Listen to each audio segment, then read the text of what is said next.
Hello, welcome. This is another one of our Carb Smart classes. My name is Melissa. I'm HealthWise registered dietitian and personal trainer. Hello, welcome. Today we are talking about bread. Bread is one of the most popular carbohydrate foods, and I get asked about it all the time. So let's talk about bread. Bread can absolutely be part of a healthy diet. And the key is to learn the right breads to choose, which isn't always easy.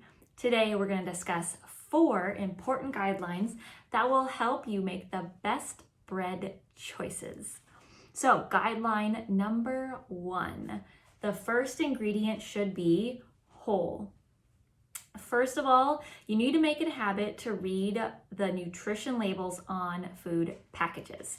The ingredient list is found there, and the ingredients are listed in descending order based on volume. So that means that the first ingredient on the list is the most prevalent, there's the most of that ingredient, and then the last ingredient on the list is the least prevalent. There's the littlest amount of that ingredient.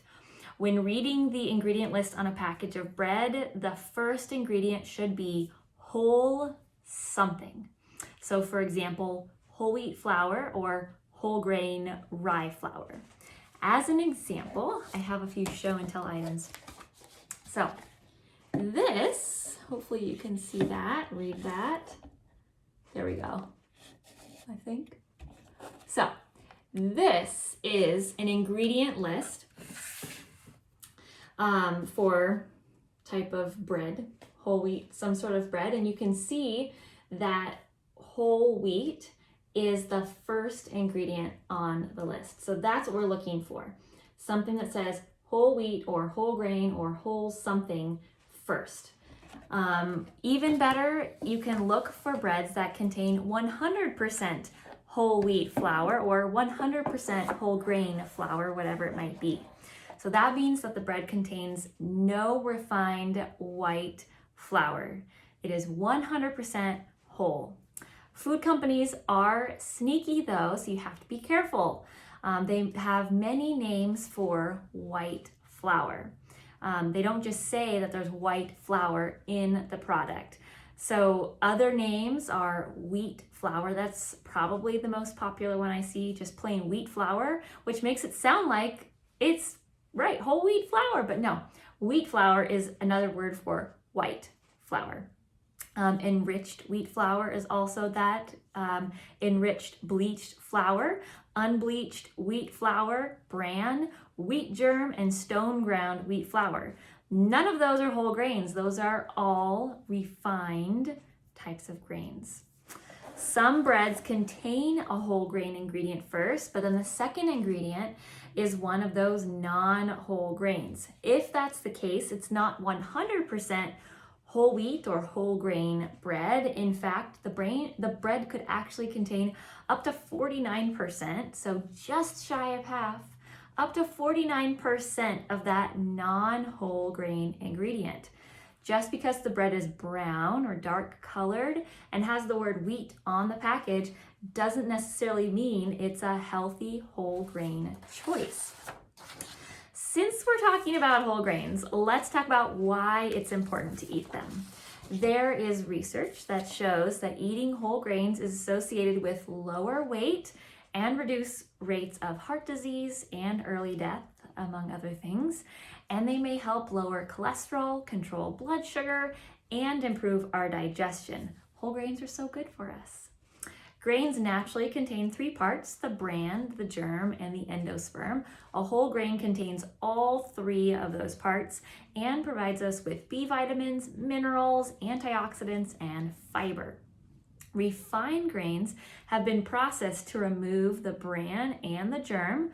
That's where all those nutrients are located naturally in order to produce a fine flour or a fine product that has a longer shelf life.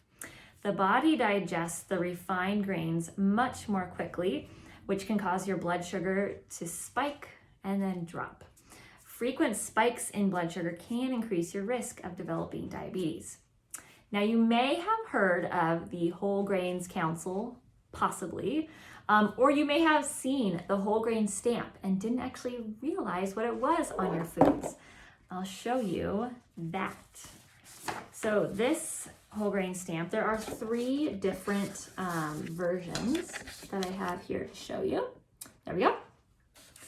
The whole grain stamp actually helps consumers find real whole grain products. How helpful.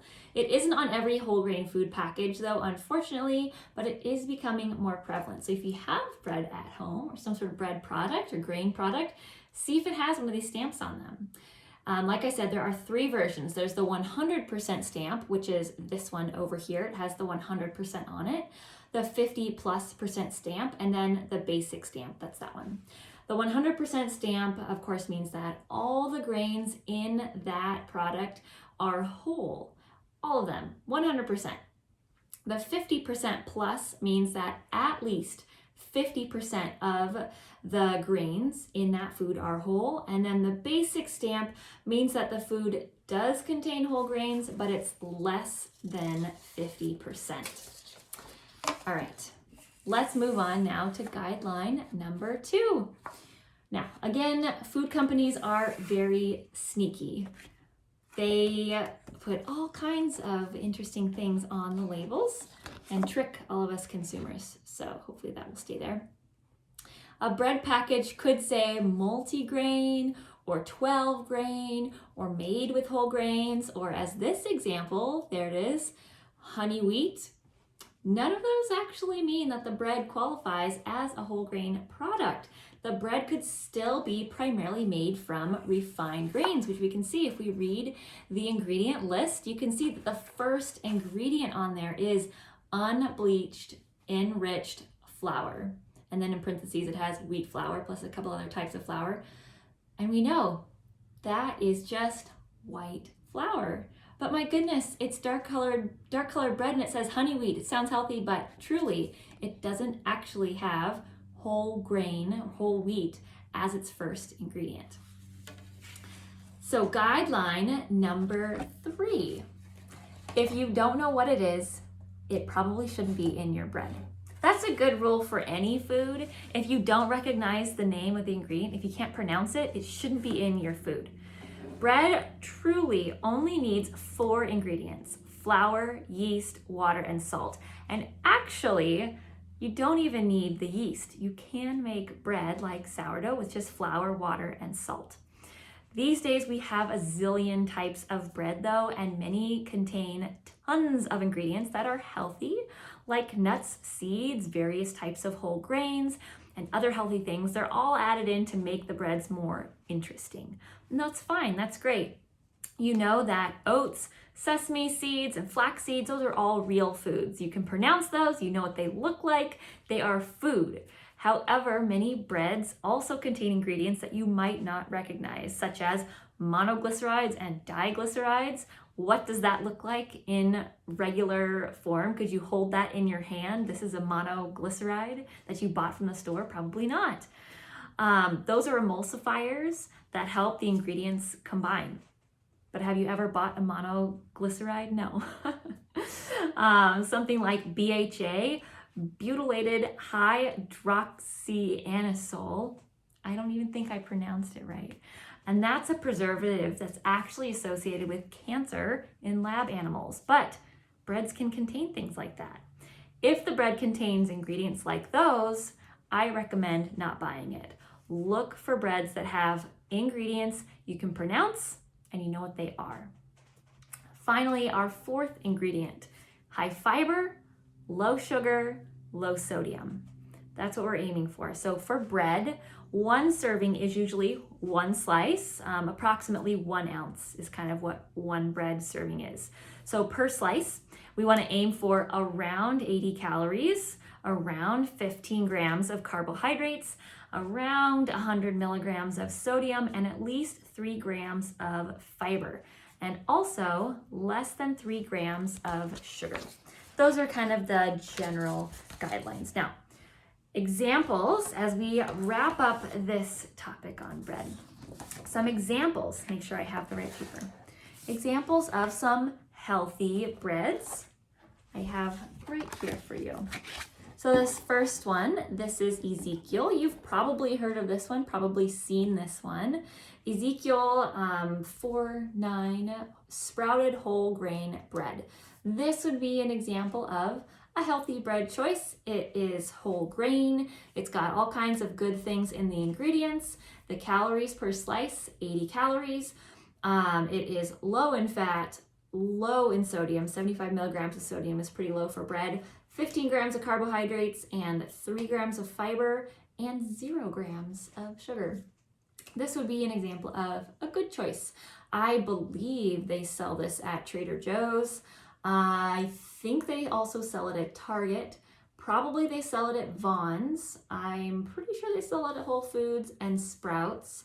So it's widely available these days. I remember when this bread kind of became popular and it was really hard to find. I think one specialty store had it where I was living at that time. And then another option, we'll go to the other side, how about that? Another option of a healthy bread is Dave's Killer Bread. This is thin sliced 100% whole wheat bread. So again, as you can see, one slice, 70 calories, low in fat, pretty low in sodium, 110 milligrams, not too high, 14 grams of carbohydrates, only 2 grams of fiber, but not too far off, and only 2 grams of sugar. I don't have the ingredients listed there, but the ingredients on this one, it is 100% whole wheat, so you know you're getting a good dose of those whole grains. This bread, again, also widely sold these days. I think Target has it. Vons might have it, probably, I'm pretty sure they do. Sprouts probably has it, Whole Foods probably has it. So widely available these days. I don't think Trader Joe's sells it, but I think all the other ones do. So there are good options of bread out there. I do know that some of the Dave's Killer Bread options are higher in calories. So this one was the thin sliced version. They have some of the regular sized sandwich breads, and those ones tend to be from sort of in the 100 to 140 calories per slice. So in that case, if it's 140 calories per slice, that's really 2 servings of a carbohydrate. So you have to be mindful, read those nutrition labels, and you can indeed incorporate bread into your carbohydrate-minded diet. Not too much bread, but it is possible to fit bread into a healthy diet. Let me know if you have any questions about bread or any carbohydrate things in general. You can leave a comment in this video and I'll be able to see that. I'll be back next time with another carbohydrate topic. Let me know if you have any requests for topics you'd like to learn about in the carbohydrate realm. Until next time, everyone, bye.